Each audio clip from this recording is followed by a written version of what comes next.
As he struggled, someone walked around the side of the pillar into view. A boy, as young as Isabel and just as pretty. His tawny eyes glittered like chips of amber. Do I even need to say anything else? I guess I should. But first, I cast disclaimer in defense position. If you are a teenage guy and like to read young adult, I'm not saying you should stop or that there is something wrong with that. But let's be honest here, you probably don't read it in public. Or if you do, you cover the book in brown paper. I know I do. But why? I'm sure you could find a whole march of people who would tell you it's because of toxic masculinity. But let's just entertain for a moment the idea that leftist propaganda isn't the answer to everything.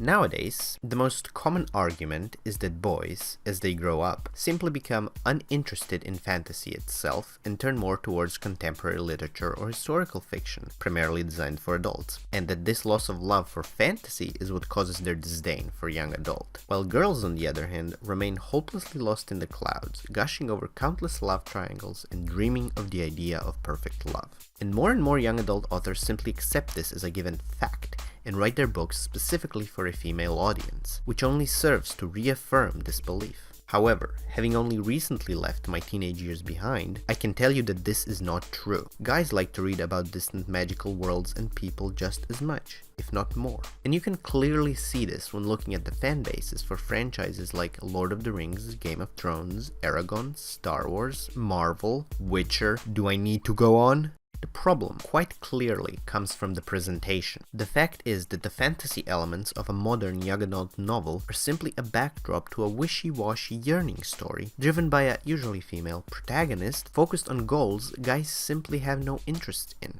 And no, 13-year-old boys are not all a bunch of sexist pigs that cannot read about or empathize with a female protagonist. Although I do believe it is worth to mention that 90% of all young adult protagonists are girls or gay guys, so it kinda begs the question of who is the sexist one here?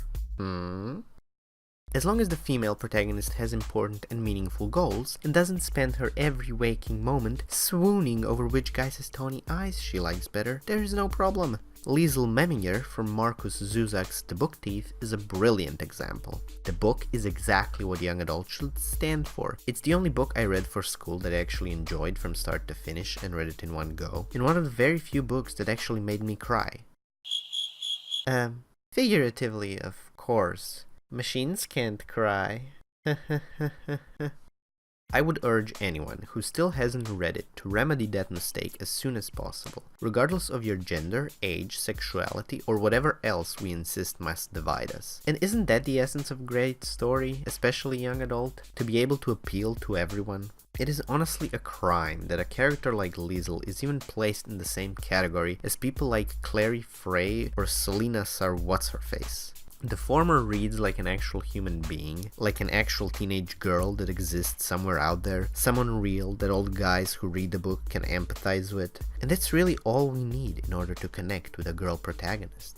We don't want an idea of femininity brewed up in the minds of middle-aged women, which is how the latter two read, because that is exactly what they are, power fantasies of people who wasted their teenage years in the last century. They are two-dimensional, empty Mary Sue incarnations, who solve all their main plot problems with a wave of the hand, and spend the other 400 pages hopping from abusive to submissive 16-year-old Adonis lookalike. And here we finally arrive at the main issue I, and I dare say many others, have with young adult. You see, mainstream young adult is no longer being written for young adults. Somewhere along the line, at a point when the genre was growing in popularity at an exponential rate, its reader base started to bleed out and was no longer limited just to teenagers. Somewhere along the line, 40-plus-year-old soccer moms decided that reading about middle-aged virgin princesses being kidnapped by 20-year-old bodybuilder pirates was no longer doing it for them. They discovered that reading about teenage love triangles gave them a much better emotional hit they so desperately yearned for. Young adult had an, until that point, unexploited potential to tick every box a suburban housewife needed ticking: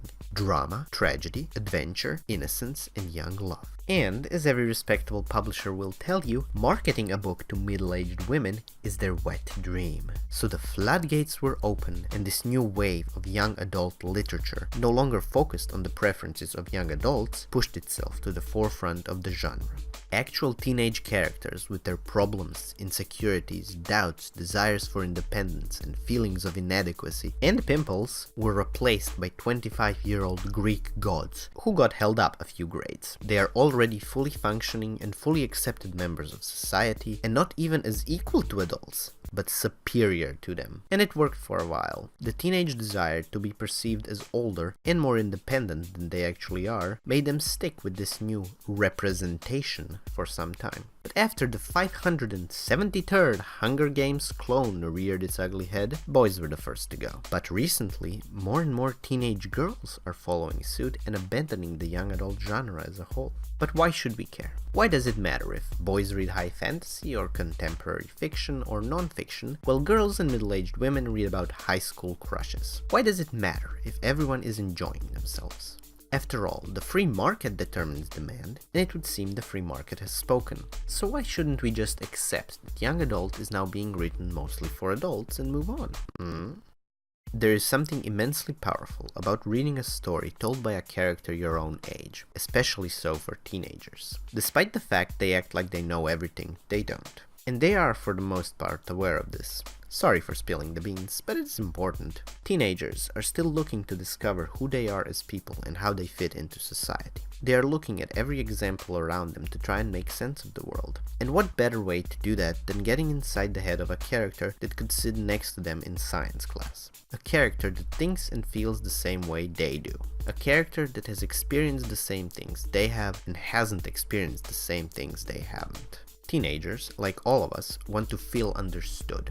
And the key is that the acceptance comes from within them, not from a parent, or teacher, or lecture, or how-to book.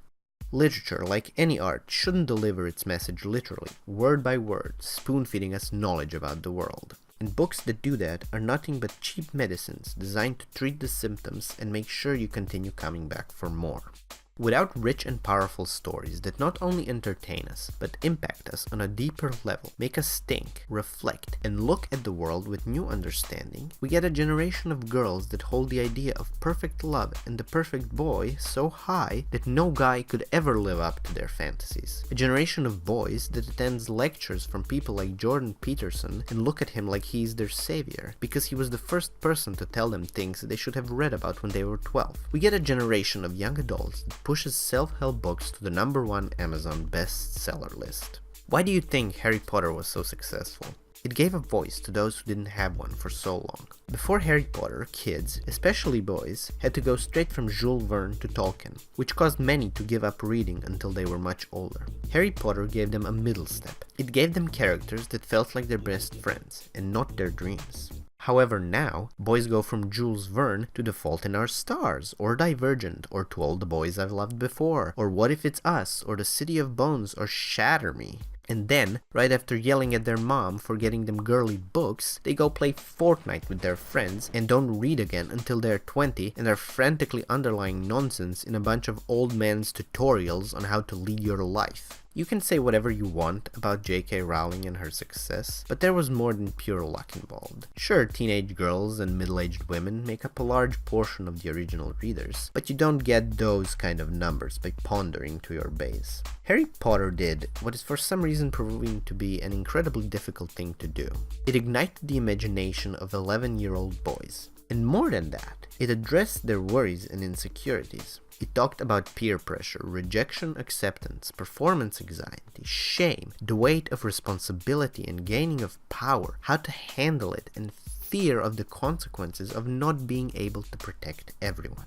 There was no mention of dangers, supernaturally persuasive and good-looking boyfriends, serving as some sort of an uncontrollable lust metaphor, yet girls seemed to like it just fine. I never heard any complaint from thousands of them who stood in lines for hours to buy the new books. There's absolutely no need to sell out by appealing to the basic drives, insecurities, and fetishes of these girls and women just to make a quick buck. And I don't know about you, but I'd rather make $1 billion over 10 years than a few 100,000 in a couple of months.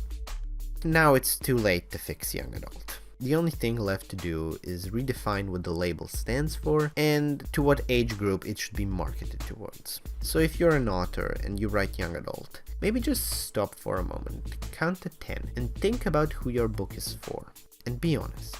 If you wouldn't want your 13-year-old daughter or son to read your book, then no 13-year-old should read it. But if you genuinely want to write for kids and teenagers, again, think about whether you would want your kid to read your book.